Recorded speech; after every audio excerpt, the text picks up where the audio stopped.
കുറച്ച് ദിവസമായില്ലേ നമ്മൾ വാൾ ഡെക്കർ ഒക്കെ ചെയ്തിട്ട്. അപ്പൊ ഇന്നത്തേത് ഒരു വാൾ ഡെക്കർ വീഡിയോ ആണ്. കണ്ടപ്പോൾ തന്നെ മനസ്സിലായി കാണും, പിസ്ത ഷെൽസ് ആണ് നമുക്ക് ഇതിന് ആവശ്യമായിട്ട്. ആദ്യം തന്നെ പിസ്ത ഷെൽസ് ഒക്കെ ഒന്ന് കളർ ചെയ്ത് വെക്കുക എന്നുള്ള പണി മാത്രമാണുള്ളത്. നിങ്ങൾക്ക് വേറെ റെഫറൻസ് എടുത്തും ഇത് പെയിന്റ് ചെയ്യാന്നുള്ളതാണ്. ഞാൻ ഈ ഒരു കളർ കോംബോയിലാണ് ചെയ്തിരിക്കുന്നത്. പിന്നെ നമുക്ക് വേണ്ടത് ഒരു കേക്ക് ബേസ് ആണ്. കേക്ക് ബേസ് എന്നോ കേക്ക് ബോർഡ് എന്നോ പറയാം.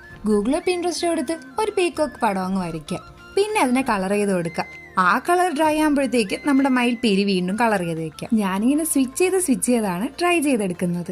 പിസ്ത ഷെൽ ഒട്ടിക്കുമ്പോൾ മറയുന്ന പാട്ടാണ് ഇതെങ്കിലും കളർ ചെയ്തില്ലെങ്കിൽ അത് വളരെ ബോറായിരിക്കും. പിന്നെ കുഞ്ഞു കുഞ്ഞു ഡീറ്റെയിലിംഗ് കൂടെ കൊടുത്തിട്ട് നമ്മൾ ഒട്ടിക്കുകയാണ്. ഷെൽസ് ഒട്ടിച്ചെടുക്കുമ്പോൾ തന്നെ ലുക്ക് ആകെ മാറിയിട്ടുണ്ടാവും. ഇനി ബാക്ക്ഗ്രൗണ്ട് കളറും കൂടെ സെലക്ട് ചെയ്താൽ സംഭവം സെറ്റായി വരും.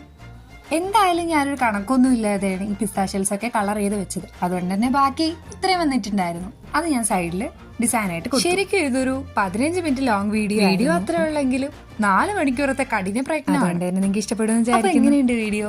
ഇഷ്ടപ്പെട്ടോ? തീർച്ചയായും ലൈക്ക് ചെയ്യുക ആൻഡ് കമന്റ് ചെയ്യുക. ഇഷ്ടപ്പെട്ടില്ലെങ്കിൽ തീർച്ചയായും ഡിസ്ലൈക്ക് ചെയ്യുക. ഇഷ്ടമാണെന്നുണ്ടെങ്കിൽ എന്തായാലും സബ്സ്ക്രൈബും കൂടി ചെയ്യണേ. Thank you for watching.